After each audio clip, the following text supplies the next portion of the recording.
കർത്താവിൽ പ്രിയപ്പെട്ട സഹോദരങ്ങളെ, വലിയ കൃപയുടെ ഈ മണിക്കൂറിലേക്ക് ഞാൻ നിങ്ങളെ ഓരോരുത്തരെയും കൂട്ടിക്കൊണ്ടുവരുന്നു. വളരെ എളിമയോടെ വചനം ശ്രവിക്കുക, വചനത്തിൽ വിശ്വസിക്കുക, വചന ഈശോയാണെന്ന് വിശ്വസിക്കുക, വചനം നിങ്ങൾ രൂപാന്തരപ്പെടുത്തട്ടെ. യോഹന്നാന്റെ സുവിശേഷത്തിൻ്റെ 1-ാം അധ്യായം 14-15 വചനമാംസമായ നമ്മുടെ ഇടയിൽ വസിച്ചു. വചനം നമുക്കറിയാം, സ്വീകരിക്കണമെങ്കിൽ യെശയ്യാ 66 ആത്മാവിൽ എളിമയും അനുതാപവും ഉണ്ടായിരിക്കുക. എൻ്റെ വചനം കേൾക്കുമ്പോൾ വിറയ്ക്കുകയും ചെയ്യുന്നവനെയാണ് ഞാൻ കടാക്ഷിക്കുക. അപ്പോൾ ദൈവസന്നിധി എത്രമാത്രം എളിമയും അനുതാപവും നാം സൂക്ഷിക്കുന്നു, അത്രമാത്രം നമുക്ക് അനുഗ്രഹം കിട്ടും. ശരിക്കും നമുക്ക് ചില സഹനങ്ങളൊക്കെ വരുമ്പോൾ നമ്മൾ കൂടുതൽ ദൈവം എളിമപ്പെടുത്താൻ വേണ്ടി ദൈവം തരുന്ന നിമിഷമായിട്ട് കാണുക. 2 തിമോത്തി 3-ാം അധ്യായത്തിൻ്റെ 12 യേശുക്രിസ്തുവിനോട് ഐക്യപ്പെട്ട് വിശുദ്ധ ജീവിതം നയിക്കുവാൻ ആഗ്രഹിക്കുന്നവരെല്ലാവരും പീഡിപ്പിക്കപ്പെടും. ശരിക്കും അത് വിശുദ്ധിയിലേക്കുണ്ട്. അപ്പം എളിമയും വിശുദ്ധിയും ഉണ്ടെങ്കിലേ നമുക്ക് ഈ കൃപ, ഡെലിവറൻസിൻ്റെ കൃപയൊക്കെ നമുക്ക് കിട്ടുകയുള്ളൂ, നമുക്ക് ഡിസേൺമെൻറ്റ് ഗിഫ്റ്റ് കിട്ടുകയുള്ളൂ. 1 കൊറിന്തോസിൻ്റെ 12-ാം അധ്യായത്തിൻ്റെ 6 മുതൽ 11 വരെയുള്ള വചനത്തിൽ കാണുന്നുണ്ട്. അവിടെ വ്യക്തമുണ്ട്, അതായത് ആത്മാക്കൾ വിവേചിച്ചറിയാനുള്ള വരം. 1 യോഹന്നാൻ 4-ന്റെ 1-2 വചനം, നിങ്ങളെല്ലാ സഹോദരന്മാരും നിങ്ങളെല്ലാ ആത്മാക്കളെയും വിശ്വസിക്കരുത്, ദൈവത്തിൽ നിന്നാണോ ഓരോന്നൊന്ന് തിരിച്ചറിയണം, വിവേചിച്ചറിയാൻ പറയുന്നുണ്ട്.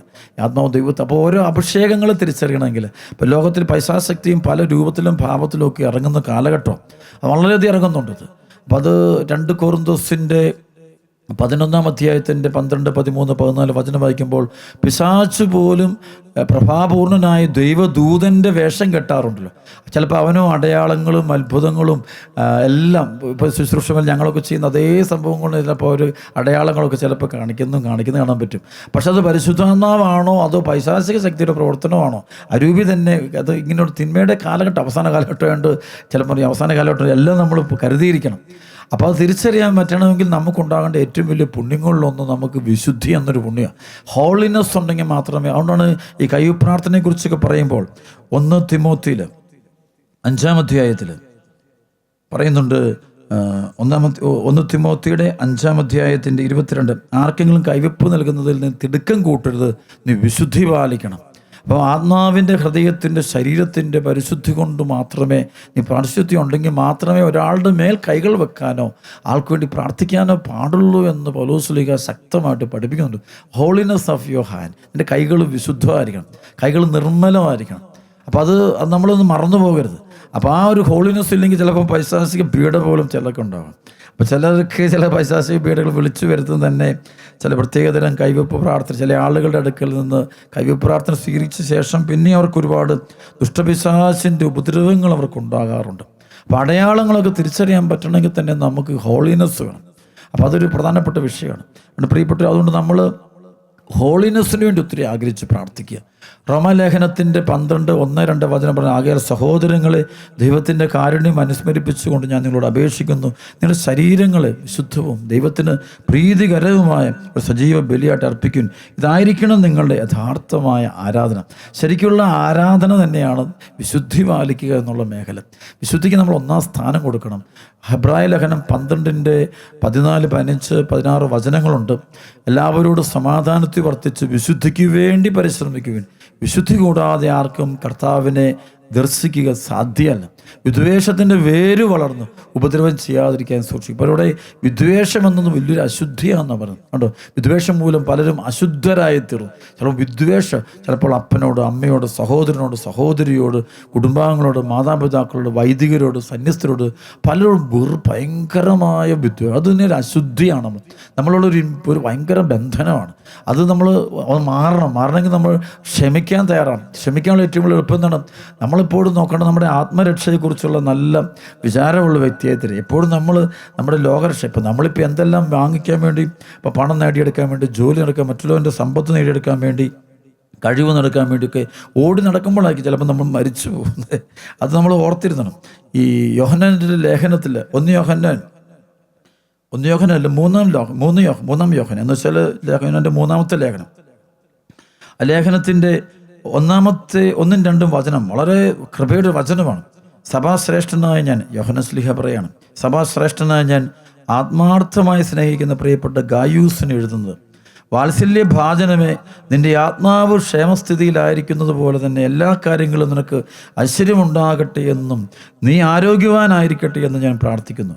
വാത്സല്യ ഭാജനമേ, നിൻ്റെ ആത്മാവ് ക്ഷേമസ്ഥിതിയിലായിരിക്കും. അപ്പോൾ ഗായൂസ് എന്ന് പറയുന്ന തൻ്റെ ശിഷ്യന് യോഹന്നാൻ ശ്ലീഹ എഴുതുന്ന ലേഖനം ഇതിൽ ആദ്യം പറയും നിൻ്റെ ആത്മാവ് ക്ഷേമസ്ഥിതിയിലാണ്. അപ്പം നിൻ്റെ ആത്മാവിൻ്റെ അവസ്ഥ, നീ വിശുദ്ധിയിലാണ് ജീവിക്കുന്നത്. ഞങ്ങൾക്ക് നിൻ്റെ ആത്മാവ് രക്ഷയുടെ പാതയിലൂടെ പോകുന്നു. അപ്പോൾ നമ്മളിപ്പോഴും ആത്മരക്ഷയെക്കുറിച്ചാണ് കൂടുതൽ പറയുന്നത്. ഒരുപക്ഷെ നമുക്കുണ്ടാകുന്ന പീഡനങ്ങൾ പോലും ചിലപ്പോൾ നമ്മുടെ ആത്മാവിനെ വിശുദ്ധീകരിക്കാൻ, നമ്മളിലുള്ള പഴയ മനസ്സിനെ ഉരിഞ്ഞു മാറ്റാൻ ദൈവം തരുന്ന ചില പ്രഹരങ്ങളായിരിക്കും. നമ്മളിലെ പഴയ മദ്യപാനം, മയക്കുമരുന്ന്, വെറുപ്പ്, ഈഗോ, ഞാനെന്ന ഭാവത്തെ ഇല്ലായ്മ ചെയ്യാൻ വേണ്ടി ആയിരിക്കാം ചിലപ്പം ദൈവം നമ്മെ കൽത്തൂണ്ട് കെട്ടിയിട്ട് ചമ്മട്ടി കൊണ്ട് അടിക്കുന്ന ഈശോയ്ക്കുണ്ടായ അതേപോലത്തെ അനുഭവങ്ങൾ നമുക്ക് തരുന്നത് എന്തിനാ വെച്ചാൽ ഒരുപക്ഷെ നമ്മളെ എളിമപ്പെടുത്തി വിശുദ്ധീകരിച്ച് സ്വർഗത്തിൻ്റെ മക്കളാക്കാൻ, നിത്യജീവിതത്തിൻ്റെ മക്കളാക്കാൻ വേണ്ടി ആയിരിക്കാം ദൈവം അതുകൊണ്ട് നമ്മളെ അങ്ങനെ കൊണ്ടുപോകുന്നു. ഫിലിപ്പി ലേഖനത്തിൻ്റെ 3-ാം അധ്യായത്തിൻ്റെ 12, 13, 14, 15, 12 മുതൽ 17 വരെയുള്ള വചനം വായിക്കുമ്പോൾ അവിടെ പറയുന്നുണ്ട്, പൗലോസ് യേശുക്രിസ്തുവിനെ സ്വന്തമാക്കിയിരിക്കുന്നു. ഇത് ഞാൻ തന്നെ അറിയുന്നില്ല, പക്ഷേ ഒരു കാര്യം ഞാൻ ചെയ്യുന്നു, എൻ്റെ പിന്നുള്ളവയെ വിസ്മരിച്ചിട്ട് മുമ്പിലുള്ളവയെ ലക്ഷ്യമാക്കി ഞാൻ ഓടുന്നു. യേശുക്രിസ്തുവിലുള്ള ഉന്നതത്തിലേക്കുള്ള ദൈവത്തിൻ്റെ വിളിയായ സമ്മാനത്തിന് വേണ്ടി ഞാൻ അഹോരാത്രം യത്നിക്കുന്നു. അതിനുശേഷം പറയും പലരും കുരിശിൻ്റെ ശത്രുക്കളായി കഴിയുന്നു. കുരിശിൻ്റെ ശത്രുക്കൾ എന്ന് വെച്ചാൽ അർത്ഥം വെച്ചാലും സഹനത്തെ അവർ ഉൾക്കൊള്ളുന്നില്ല. അവർ സഹനത്തില്ല. ചിലരുകൊണ്ട് പ്രാർത്ഥിച്ചു കഴിഞ്ഞാൽ എല്ലാം നടക്കണം എന്നല്ല. അതും ഏറ്റവും വലിയ അനുഗ്രഹം നമ്മുടെ കാര്യങ്ങൾ നടക്കുന്നതിനേക്കാളും ഏറ്റവും വലിയ നമുക്ക് സഹനം കിട്ടുന്നത്. സഹനത്തിൻ്റെ ഗുണം, സഹനം നമ്മുടെ ആത്മാവിനെ വിശുദ്ധീകരിച്ച് ഈശോയുടെ സ്നേഹം കൊണ്ട് നിറച്ച് നമ്മളെ സ്വർഗോന്മുഖമാക്കി തീർക്കുക, സ്വർഗത്തിൻ്റെ മക്കളാക്കി എടുക്കുക എന്നുള്ളതാണ്. ദൈവ മക്കളെന്ന് വെച്ചാൽ സ്വർഗത്തിന് വേണ്ടി ഒരുക്കുന്ന, വിശുദ്ധീകരിക്കപ്പെട്ട അല്ലെങ്കിൽ വിശുദ്ധി നിറഞ്ഞ ആത്മാക്കളാക്കി നമ്മളെ രൂപപ്പെടുത്തുന്ന ദൈവത്തിൻ്റെ പ്രക്രിയയാണ്. അപ്പോൾ അത് എല്ലാ പ്രവാചകന്മാരും ദൈവം വിശുദ്ധീകരിക്കുന്നു, എല്ലാവർക്കും വിശുദ്ധീകരിക്കപ്പെടുന്നു. എല്ലാ പ്രവാചകന്മാരും ദൈവം ചില അഗ്നി കൊണ്ട്, തീക്കട്ട കൊണ്ടൊക്കെയാണ് വിശുദ്ധീകരിക്കുന്നത്. മോശയൊക്കെ ദൈവം കൊണ്ടുപോകുന്നു, വലിയ സഹനത്തിലൂടെ കൊണ്ടുപോയിട്ടാണ് അവനെ വിശുദ്ധീകരിച്ച ദൈവത്തിൻ്റെ ആ സ്വന്തം എന്ന രീതി രൂപത്തിലാക്കിയെടുക്കുന്നത് കാണാൻ പറ്റും. അപ്പോൾ ഇവിടെ ആത്മരക്ഷയെക്കുറിച്ചുള്ള വലിയ, അപ്പം ഞാൻ വീണ്ടും തിരിച്ചു വരിക. അപ്പോൾ ഈ വിശുദ്ധി എന്ന പുണ്യമുണ്ടെങ്കിലേ നമുക്ക് കർത്താവിനെ ദർശിക്കാൻ പറ്റുള്ളൂ. മത്തായി 5:8 ഹൃദയ ശുദ്ധതയുള്ളവർ ഭാഗ്യവാന്മാർ, അവർ ദൈവത്തെ കാണും. മത്തായി 11:25 പിതാവേ നീ ജ്ഞാനികളിൽ നിന്ന് വിവേകികളിൽ നിന്ന് മറച്ചു വെച്ച് ശിശുക്കൾക്ക് വെളിപ്പെടുത്തണം. ശിശുക്കൾക്ക് അത് വെളിപ്പെടുക്കണം. വിശുദ്ധികളൊക്കെ ദൈവത്തെ അനുഭവിക്കാനും സ്വന്തമാക്കാനും പറ്റുള്ളൂ. അതുതന്നെയാണ് മത്തായിയുടെ സുവിശേഷം 18:3-4 വചനത്തിലും പറയും, ശിശുക്കളെ പോലെ ആകുന്നെങ്കിൽ മാത്രമേ ദൈവരാജ്യം കാണാം. അപ്പം നമുക്ക് അത്ര നിഷ്കളങ്കത, നമ്മളിലുള്ള കപടത മുഴുവൻ പറഞ്ഞു. നമുക്ക് ഈ ധനമോഹം, കൊളോസസ് 3:5 എന്ന് പറയുന്ന ദ്രവ്യാഗ്രഹം തന്നെയായ, അല്ലെങ്കിൽ വിഗ്രഹാരാധന തന്നെയായ ദ്രവ്യാസക്തി. അപ്പം വിഗ്രഹം തന്നെയാണ് പണത്തോടുള്ള അമിതമായ കൊതിയൊക്കെ വരുമ്പോൾ. 2 തിമോത്തി 6:10 പറയും, ധനമോഹമാണ് എല്ലാ തിന്മകളുടെ അടിസ്ഥാന കാരണം. എല്ലാ തിന്മകളും വരുന്നത് പണം. അപ്പം ഇതൊക്കെ നമ്മളിന്ന് പോകുന്നതാണ്. ഇതൊക്കെ നശ്വരമാണ് എന്നുള്ളതിനെക്കുറിച്ചുള്ള നല്ല ബോധ്യം നമുക്കുണ്ട്. ഇത് നശ്വരമാകിയാൽ ഇതിനെല്ലാം വിട്ട് നമ്മൾ ദൈവത്തിൻ്റെ പക്കലേക്ക് പോകേണ്ടവരാണ്. ഇന്നല്ല നാളെ ദൈവം നമ്മളെ ഭൂമിയിൽ നിന്ന് വിളിക്കും. ഒരു മരണമുണ്ട് നമുക്കെല്ലാം, ഒരു മരണമെന്നൊരു വിളിയുണ്ട് എന്നുള്ള കാര്യം നമുക്കുണ്ടാകണം. അതാണ് ഈ പ്രഭാഷകൻ്റെ പുസ്തകത്തിൽ 41-ാമത്തെ അധ്യായത്തിൻ്റെ 1-2 വചനം പറയുന്നുണ്ട്. മരണമേ, തൻ്റെ സമ്പത്തിൻ്റെ മധ്യേ സമാധാനം ജീവിക്കുന്നവന്, അലല്ലാതെ എല്ലാ ഐശ്വര്യങ്ങളുമുള്ളവന്, രുചികരമായ വിഭവങ്ങൾ ആസ്വദിക്കാൻ ആരോഗ്യമുള്ളവന് നിന്നെപ്പറ്റി ഓർക്കുന്നത് എത്ര അരോചകമാണ്. അപ്പോൾ ഈ മരണത്തെക്കുറിച്ച് പറയുക. അവിടെ പറയുന്നുണ്ട്, പ്രഭാഷകൻ 41:10 പൊടിയിൽ നിന്ന് വന്നവൻ പൊടിയിലേക്ക് മടങ്ങുന്നു. അപ്പോൾ അതുപോലെ തന്നെ പ്രഭാഷകൻ 41:13 നല്ല ജീവിതത്തിൻ്റെ ദിനങ്ങൾ പരിമിതമത്രേ, എന്നാൽ സൽകീർത്തി ശാശ്വതവും. ഇപ്പം നിത്യജീവിതം നമ്മൾ ഇപ്പോഴും കാണണം. നമ്മുടെ മുന്നിലൊരു ഇതൊരു ലോകത്തിൽ നമ്മൾ എന്ത് നേടുന്നു നമുക്ക് നഷ്ടപ്പെടും. അതുകൊണ്ട് നമുക്ക് നേടിയെടുക്കാൻ പറ്റുന്നത് നമ്മുടെ ആത്മാവിനെ മാത്രം. വളരെയധികം നിങ്ങൾ ആത്മാർത്ഥമായിട്ട് ധ്യാനിക്കേണ്ട വചനമാണ് സങ്കീർത്തനം 90-ന്റെ 1 മുതൽ 11 വരെയുള്ള വചനം. അത് ഇടയ്ക്കൊക്കെ സമയം കിട്ടുമ്പോൾ അതൊന്ന് വായിക്കും, നല്ലതാണ്. അപ്പോൾ അവിടെ പറയുന്നുണ്ട്, മനുഷ്യൻ പുല്ല് മാത്രമാണ്, പ്രഭാതത്തിൽ വിരിയുന്ന പുഷ്പം പോലെ. നന്നായിട്ട് രാവിലെ നല്ല വിരിച്ച്, പക്ഷേ വൈകുന്നേരം അത് കൊഴിഞ്ഞു പോകുന്ന, ഇല്ലാതായിത്തീരുന്നൊരവസ്ഥയുണ്ട്. അപ്പോൾ അതുകൊണ്ട് പറഞ്ഞ് ഞങ്ങളുടെ ആയുസ്സിൻ്റെ ദൈർഘ്യം ഞങ്ങൾക്ക് കാണിച്ചു തരണമേ. ഒരു മനുഷ്യൻ്റെ ആയുസ് ഏറിയാൽ 70 അല്ലെ 80, അത്രക്കും ഞങ്ങൾ ഒറ്റ ദിവസം കൊണ്ട് ഞങ്ങളും ഇല്ലാതായിത്തീരും. എന്ന് പറയുന്ന ആ സംഭവം നമ്മുടെ മനസ്സിൽ നമ്മൾ സൂക്ഷിക്കണം. 10-ാമത്തെ 90-10 പറയും, ഞങ്ങളുടെ ആയുഷ്കാലം 70 വർഷം, ഏറിയാൽ 80, എന്നിട്ടും അക്കാലത്തിന് അധ്വാനം ദുരിതമാണ്, പെട്ടെന്ന് തീർന്ന് ഞങ്ങൾ കടന്നു പോകും. അപ്പോൾ നമ്മൾ ഇവിടുന്ന് കടന്നു പോകുന്നവരാണ്, നമ്മൾ യാത്രക്കാരാണെന്നുള്ള ബോധ്യം വേണം. പലർക്കും നിൽക്കാനേ ഇഷ്ടപ്പെടുന്നത്, നിൽക്കാൻ പറ്റത്തില്ല, നമുക്കൊരിക്കലും ഇവിടെ നിൽക്കാൻ പറ്റത്തില്ല. എത്ര വർഷം ഒരു നിമിഷം ഒരു പരിമിതിയുണ്ട്. അപ്പം നിനക്ക് അതോടെ തീരുകയാണ്. അപ്പോൾ ഈ കുറച്ച് നാളുകൾ കൊണ്ട് നമ്മൾ ഒരുപാട് തെറ്റുകൾ നമ്മൾ ചെയ്തു കഴിഞ്ഞാൽ ഇതിൻ്റെ ഒരു ഭവിഷ്യത്ത് നമ്മുടെ മരണാനന്തരം നമ്മൾ അനുഭവിക്കേണ്ടി വരും. നീ ഏത് വ്യക്തിയാൽ, നമ്മളിപ്പം ഡോക്ടറായി, എൻജിനീയറായി, ജഡ്ജിയായി, അല്ലെങ്കിൽ പൈലറ്റായി, വലിയ സയൻറ്റിസ്റ്റായി എന്ന് പറഞ്ഞൊരു കാര്യമില്ല. സയൻറ്റിസ്റ്റും ലോകത്തെക്കുറിച്ചൊരു അറിവ് നേടിയെന്നുള്ളൂ എന്ന് വെച്ചുകൊണ്ട് ഒരു സയൻറ്റിസ്റ്റും എല്ലാം അറിഞ്ഞൊരു വ്യക്തിയൊന്നുമല്ല. എല്ലാ സയൻറ്റിസ്റ്റുകളും എത്രയേറെ കഴിവും ബുദ്ധിമാനും ലോകത്തിന് ഉന്നത സ്ഥാനങ്ങളിൽ നിൽക്കുന്ന വ്യക്തി എല്ലാം അറിഞ്ഞിട്ടൊന്നുമില്ല. അവനൊക്കെ ചില കാര്യങ്ങൾ അറിയാമെന്നല്ലാതെ മുഴുവനൊന്നും അറിയത്തൊന്നും, മുഴുവൻ പോയിട്ടൊന്നും അറിയത്തില്ല. ഈ ഭൂമിയിലുള്ളവരെ കുറിച്ചൊന്നും അവനറിയത്തില്ല. ഏതോ ഒരു ചെറിയ കാര്യത്തെക്കുറിച്ചുള്ള കുറച്ചറിവുകൾ കിട്ടി എന്ന് മാത്രമേ ഉള്ളൂ. അതോടെ സർവ്വതും കിട്ടി എന്ന് പറഞ്ഞുള്ള അഹംഭാവത്തോടെ ദൈവത്തെ നിഷേധിച്ചുകൊണ്ട് ജീവിതത്തിൽ തീരുമാനമെടുക്കുകയും മാരകഭാവത്തെ കെട്ടിപ്പിടിച്ചുകൊണ്ട് ജീവിക്കുന്ന അവൻ്റെ അത്രയും ബുദ്ധിയില്ലാത്തൊരുവൻ ഈ ലോകത്തില്ലെന്നുള്ളതാണ് എൻ്റെ വിശ്വാസം. Praise the Lord. അപ്പോൾ എത്രമാത്രം എളിമപ്പെട്ട് ജീവിക്കുക. അപ്പോൾ അവിടെ വിശുദ്ധിയൊക്കെ വളരെ പ്രധാനം. ദൈവസന്നിധിയിൽ നമ്മളെ നിർത്താൻ യോഗ്യത നൽകുന്നത് നമ്മുടെ വിശുദ്ധ ജീവിതമാണ് എന്നുള്ള കാര്യം മറക്കരുത്. ഫിലിപ്പി ലേഖനത്തിൻ്റെ 2-ാം അധ്യായത്തിൻ്റെ 15 മുതൽ, അങ്ങനെ നിങ്ങൾ നിർദോഷ നിഷ്കളങ്കനുമായി തീർന്ന് വഴി പിഴച്ചതും വക്രതയുള്ളതുമായി തലമുറയുടെ ഇടയിൽ കുറ്റമറ്റ ദൈവമക്കളാകട്ടെ. അവരുടെ മധ്യേ ലോകത്തിൽ നിങ്ങൾ വെളിച്ചമായി പ്രകാശിക്കുകയും ചെയ്യട്ടെ. നിങ്ങൾ ജീവൻ്റെ വചനത്തെ മുറുകെ പിടിക്കുകയും, പൗലോസ് പറയും, വേറെ ഒന്നും നിങ്ങൾ ദൈവവചനം മുറുകെ പിടിക്കുക, ആ വചനത്തെ മുഴുവനോട് വിശ്വസിക്കുക, സംശയിക്കാതെ വിശ്വസിക്കുക.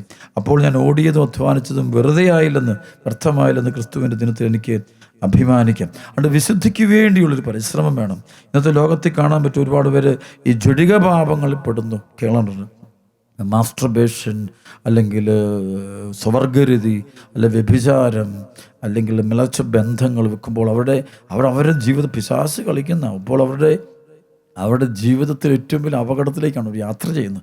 കാരണം മരണമെന്നൊരു സംഭവം കഴിയുമ്പോൾ അത്തരം ആളുകളുടെ ആത്മാക്കളുടെ അവസ്ഥ എന്തായിരിക്കും? ദൈവവചനമാണ് സത്യമെങ്കിൽ അവരുടെ സത്യം അതാണ്, വചനമാണ് സത്യം.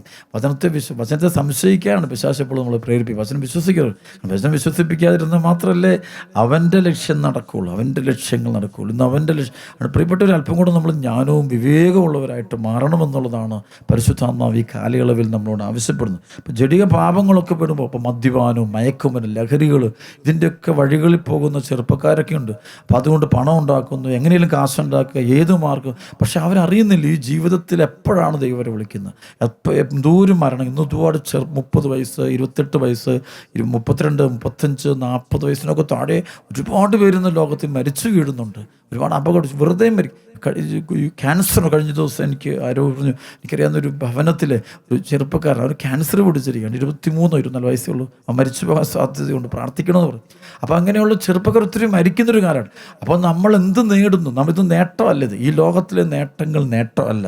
ആ നേട്ടമാണ്, ഇതാണ് നേട്ടമെന്ന് നമ്മളെ തെറ്റിദ്ധരിപ്പിക്കുന്നൊരു ലോകമാണ് നമ്മുടെ ചുറ്റുമുള്ള ലോകം. ഇതാണ് നേട്ടം, ഇവിടുത്തെ പേരാണ് പേര്. അതൊരു നിരീശ്വരവാദിയുടെ ചിന്ത. നിരീശ്വരവാദിയാണെപ്പോലും കാണിക്കുന്ന തെറ്റാണ്. കാരണം വെച്ച് കഴിഞ്ഞാൽ നിരീശ്വരവാദി പണം ഉണ്ടാക്കിയിട്ട് ഇവന് എന്ത് കാണിക്കാൻ?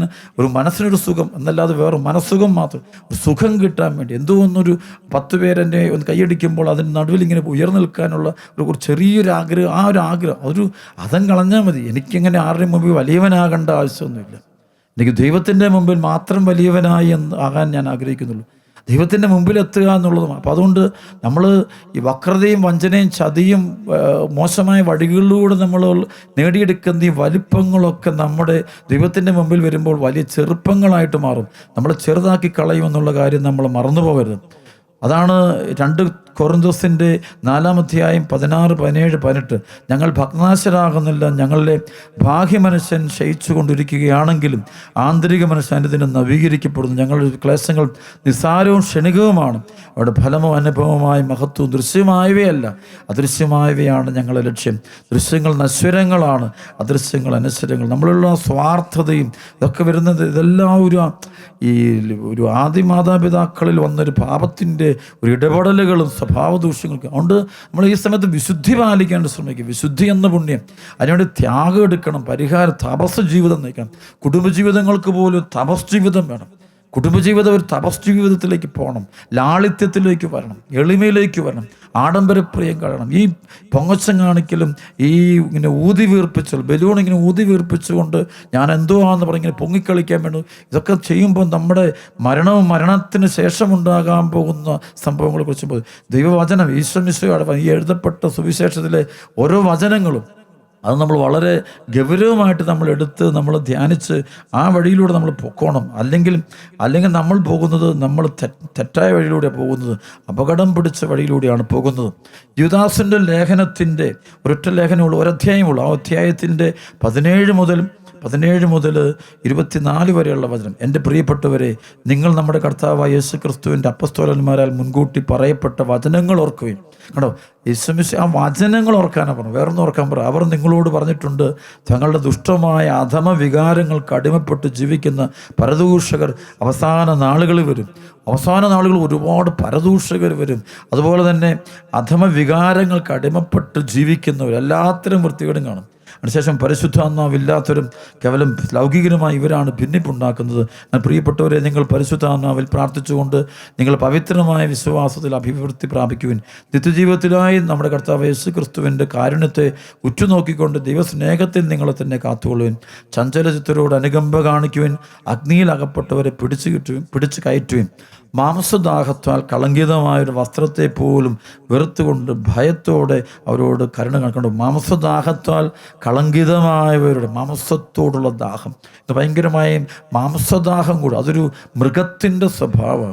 വെളിപാട് ഗ്രന്ഥത്തിൽ ഒരു മൃഗത്തിൻ്റെ സ്വഭാവം, മാംസദാഹം ഭയങ്കരമായിട്ട് മാംസത്തോടുണ്ടാകുന്നൊരു പൈശാചികമായൊരു അടുപ്പം, ബന്ധനം കയറി വരികയാണ്. വെളിപാട് പുസ്തകത്തിൻ്റെ 14-ാം അധ്യായത്തിൻ്റെ 1 മുതൽ 5 വരെയുള്ള വചനത്തിൽ വിശുദ്ധരെക്കുറിച്ച് പറയുന്നൊരു വചനമുണ്ട്. ഒരു കുഞ്ഞാട് സിയോൻ മലമേൽ നിൽക്കുന്നത് ഞാൻ കണ്ടു. അവനോടുകൂടെ 144,000 പേരും. അവരുടെ നെറ്റിയിൽ അവൻ്റെ നാമവും അവൻ്റെ പിതാവിൻ്റെ നാമവും എഴുതിയിട്ടുണ്ട്. വെള്ളച്ചാട്ടത്തിൻ്റെ ഇരമ്പൽ പോലെയും വലിയ ഇടിനാദം പോലെയും സ്വർഗത്തിൽ നിന്നൊരു സ്വരം ഞാൻ കേട്ടു. വീണക്കാർ വീണമീട്ടുന്ന പോലെ സ്വരം. അവർ സിംഹാസനത്തിൻ്റെയും 4 ജീവികളുടെയും ശ്രേഷ്ഠന്മാരുടെയും മുമ്പാകെ ഒരു പുതിയ ഗാനം ആലപിച്ചു.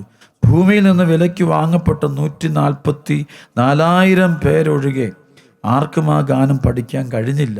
അവർ സ്ത്രീകളോട് ചേർന്ന് മലിനരാകാത്തവരാണ്, അവർക്ക് ബ്രഹ്മചാരികളുമാണ്. അവരാണ് കുഞ്ഞാടിനെ അത് പോകുന്നിടത്തെല്ലാം അനുഗമിക്കുന്നവർ.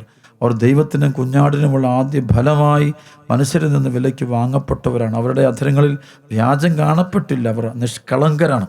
അപ്പം നിഷ്കളങ്കർക്ക് മാത്രമേ ആ 144,000 പേരുടെ കൂട്ടത്തിൽ പെടാനായിട്ട് സാധിക്കുകയുള്ളൂ എന്ന് പരിശുദ്ധാത്മാവ് വ്യക്തമായിട്ട്. എന്ന് വെച്ച് കഴിഞ്ഞാൽ ദൈവത്തെ സ്തുതിക്കുന്ന ഒരു വിശുദ്ധരുടെ ഗണത്തിൽ പെടാൻ പറ്റും. അപ്പോൾ അവർ ബ്രഹ്മചാരികളാണെന്ന് പറയുകയും. അപ്പോൾ ജഡിക പാപത്തിൻ്റെ, മൃഗത്തിൻ്റെ സ്വഭാവത്തിൽ നിന്ന് നമ്മൾ മാറണം. അതുകൊണ്ട് നമ്മൾ പരിഹാരം ചെയ്യണം. ഈ നാളുകൾ സാത്താനവൻ്റെ സകല വേഷങ്ങളും സകല രീതികളും ഇറക്കിക്കൊണ്ടിരിക്കുകയാണ്. അപ്പം അതിൽ നിന്ന് നമ്മൾ രക്ഷപ്പെടാനായിട്ട് നമ്മൾ നന്നായിട്ട് ശ്രദ്ധിക്കണം. ശ്രദ്ധിച്ചില്ലെങ്കിൽ അവസാനം നമ്മൾ ഒരുപാട് വിഷമിക്കേണ്ടി വരും. വെളിപാട് പുസ്തകം 12-7 മുതൽ 12 വരെ വചനത്തിലും പറയുന്നുണ്ട്. ഈ അവസാന യുദ്ധത്തെക്കുറിച്ച് പറയുന്നുണ്ട്. മിഖായേൽ ദൈവദൂതനും ലൂസിഫറും തമ്മിൽ നടത്തുന്ന ഒരു യുദ്ധത്തെക്കുറിച്ച് വെളിപാട് 12-7 മുതൽ പറയും. അനന്തരം സ്വർഗത്തിലൊരു യുദ്ധമുണ്ടായി. മിഖായേലും അവൻ്റെ ദൂതന്മാരും സർപ്പത്തോട് പോരാടി. സർപ്പവും അവൻ്റെ ദൂതന്മാരും എതിർത്ത് യുദ്ധം ചെയ്തു. എന്നാൽ അവർ പരാജിതരായി. അതോടെ സ്വർഗത്തിൽ അവർക്ക് ഇടമില്ലാതായി. ആ വലിയ സർപ്പം സർവ്വലോകത്തെയും വഞ്ചിക്കുന്ന സാത്താനെന്നും പിശാചെന്നും വിളിക്കപ്പെടുന്ന പുരാതന സർപ്പം ഭൂമിയിലേക്ക് വലിച്ചെറിയപ്പെട്ടു.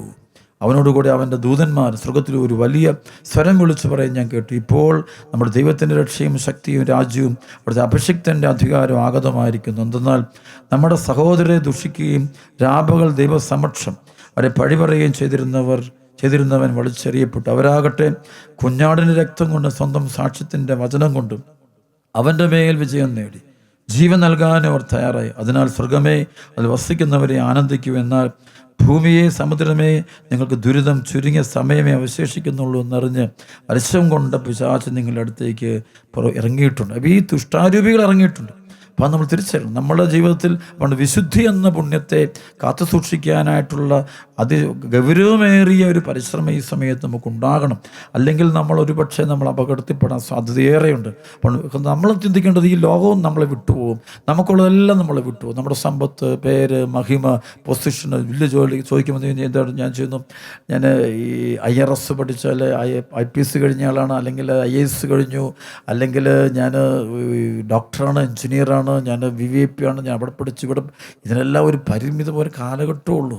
അപ്പോൾ ആ ഒരു ഭൂമിയിൽ ജീവിക്കുന്ന ഒരു ചെറിയൊരു കാലഘട്ടത്തിന് വേണ്ടി നമ്മൾ ജീവിതം മുഴുവൻ കളയുന്ന കാണാം. അവിടെ എന്തോ നേടിയെടുക്കാൻ വേണ്ടി, ലോകത്തെ വളർത്താൻ വേണ്ടി നമ്മൾ ആത്മരക്ഷയെക്കുറിച്ച് ചിന്തിക്കുക. യോഹന്നാൻ ശ്ലീഹായുടെ 3-ാമത്തെ ലേഖനത്തിൻ്റെ 1 മുതൽ ഉള്ള വചനത്തിൽ പറയുന്ന പോലെ ഗായൂസിനോട്, ശിഷ്യനോട് പറയുകയാണ്. യോഹന്നാൻ ശ്ലീഹാ ഗായൂസ് ശിഷ്യനോട് പറയും, നിൻ്റെ ആത്മാവ് ക്ഷേമസ്ഥിതിയിൽ, നിൻ്റെ ആത്മാവ് രക്ഷയുടെ വഴിയിലൂടെയാണ് പോകുന്നത് ഞാൻ വിശ്വസിക്കട്ടെ. അപ്പോൾ അതാണ് വേണ്ടത്. നമ്മുടെ ആത്മാവിൻ്റെ ആരും അതിനെക്കുറിച്ച് ചിന്തിക്കുന്നത്. എല്ലാവരും വിചാരം ഇനിയൊരു കുഴപ്പമൊന്നും ഉണ്ടാകത്തില്ല, ഇനിയൊന്നും പ്രശ്നമൊന്നുമില്ല. അത് തന്നെ സാത്താൻ നൽകുന്നൊരു വക്രതയുടെ പ്രബോധനം. ദൈവവചന ആഴത്തിൽ ധ്യാനിക്കാനും നമ്മുടെ ജീവിതത്തെ മാനസാന്തരത്തിലേക്ക് കൂട്ടിക്കൊണ്ടുവരാനും ഒത്തിരി എളിമയിലേക്ക് വരാനും നമ്മൾ തയ്യാറാകേണ്ട സമയമാണ്. ഗൗരവത്വം, അല്പം കൂടെ സീരിയസ്നെസ് നമ്മളോട് കാണിക്കണം. നമ്മുടെ ആത്മാവിൻ്റെ അവസ്ഥയെക്കുറിച്ച് ദൈവവചനം പറയുന്ന പോലെ നമ്മൾ പോകാതെ, നമ്മൾ തോന്നിവാസം ജീവിച്ചിട്ട് നമ്മൾ നല്ല രീതിയിലാണ് എനിക്കൊന്നും ബാധിക്കാൻ പോകുന്നു, ഇതൊന്നും എന്നെ ബാധിക്കത്തില്ല എന്നുള്ള ചിന്തയിലുള്ള നമ്മുടെ നടപ്പും എടുപ്പും പോക്കൊക്കെ അപകടമാണ്. ഇവിടെ ഒന്നും നമ്മൾ നേടാൻ പോകുന്നില്ല. നമ്മൾ ഈ ഭൂമി ദൈവം നമ്മളെ ഏൽപ്പിച്ചിരിക്കുന്ന ഉത്തരവാദിത്തങ്ങൾ നിർവഹിച്ചുകൊണ്ട് പോകുമ്പോഴും ഓർത്തണം, എപ്പോഴാണെന്ന് പറയാൻ പറ്റില്ല. എപ്പോൾ വേണമെങ്കിലും ഈ ലോകത്ത് നിന്ന് വേർപിരിയാവുന്നവരെ എപ്പോൾ വേണമെങ്കിലും, ഒരു രാത്രി കള്ളൻ എന്നതുപോലെയാണ് കർത്താവിൻ്റെ വരവിനെ കാത്തിരിക്കണം. അപ്പോൾ അത് മരണമെന്ന് വിളി, ഒരു കള്ളൻ വരുന്നവർ എപ്പോൾ പോകുന്നു പറയുന്നത്, എപ്പം വേണം സംഭവിക്കാം. അപ്പോൾ നമ്മുടെ ജീവിതത്തിൽ ദൈവത്തിന് നിരക്കാത്ത വഴികളിലൂടെ നമ്മൾ പോകരുത്. നമ്മൾ ദൈവത്തോട് ചേർന്നുള്ള ജീവൻ നയിക്കുക. അപ്പം മാംസദാഹത്താൽ കളങ്കിതമായവരുടെ വസ്ത്രത്തെ പോലും വെറുത്തുകൊണ്ട് അവരോട് കരുണ കാണിക്കാൻ യൂദാസ് അപ്പസ്തോലൻ സഭയെ പഠിപ്പിക്കുമ്പോൾ മാംസദാഹം എന്നുള്ളൊരു പിശാച് കയറി ലോകത്തെ കയറി പിടിച്ചുകൊണ്ടിരിക്കുക. അതുകൊണ്ട് ആ ദാഹം കൂടുന്നവരാണ് ഈ മൊബൈൽ ഫോണിനകത്തൊക്കെ ചിലപ്പോഴൊക്കെ അങ്ങ് കയറി ഇരുന്നിരിക്കുക. ഒത്തിരിയേറെ ഈ ചെറുപ്പക്കാർ ഇപ്പോൾ ധ്യാനത്തിന് വരുമ്പോൾ ചിലപ്പോൾ കാണാം ഈ ഒരു അവസ്ഥയിൽ എത്തിച്ചേർന്നായിട്ട് കാണാൻ പറ്റും. ലോകം തന്നെ ഈ ഒരു അവസ്ഥയിൽ എത്തിക്കൊണ്ടിരിക്കുകയാണ് എല്ലാവരും തന്നെ. അപ്പോൾ അതൊരു അപകടം നിറഞ്ഞൊരു കാലഘട്ടം. അതുകൊണ്ട് പ്രിയപ്പെട്ട സഹോദരങ്ങളെ, ഈ വചനം കേട്ടുകൊണ്ടിരിക്കെ തന്നെ നമ്മുടെ ജീവിതത്തിൽ നമ്മളെ നശിപ്പിച്ചുകൊണ്ട് തകർത്തുകൊണ്ടിരിക്കുന്ന എല്ലാ തിന്മകളും വിട്ടുപോകാൻ വേണ്ടി പ്രാർത്ഥിക്കുക. വിശുദ്ധി എന്ന പുണ്യത്തിന് വേണ്ടി ആഗ്രഹിക്കണം, തീഷ്ണമായിട്ട് പ്രാർത്ഥിക്കണം. 1 തെസ്സലോനിക്കർ 4:3 നിങ്ങളുടെ വിശുദ്ധീകരണമാണ് ദൈവം അഭിലഷിക്കുന്നത്. വീണ്ടും അതിൻ്റെ 7-8 വചനം പറയുന്നത്, അശുദ്ധിയിലേക്കല്ല വിശുദ്ധിയിലേക്കാണ് ദൈവം നിങ്ങളെ വിളിച്ചിരിക്കുന്നത്. വിശുദ്ധരായി തീരുക, ഹോളിനെസ്സിനെ നമ്മൾ മുന്നിൽ കാണുക. അതാണ് ദൈവവചനം. അതിന് നമ്മളിന്ന് പ്രാധാന്യം ഒരു കാലത്ത് നോക്കി ഇതിനേ ഉള്ളൂ വിലയുള്ളൂ.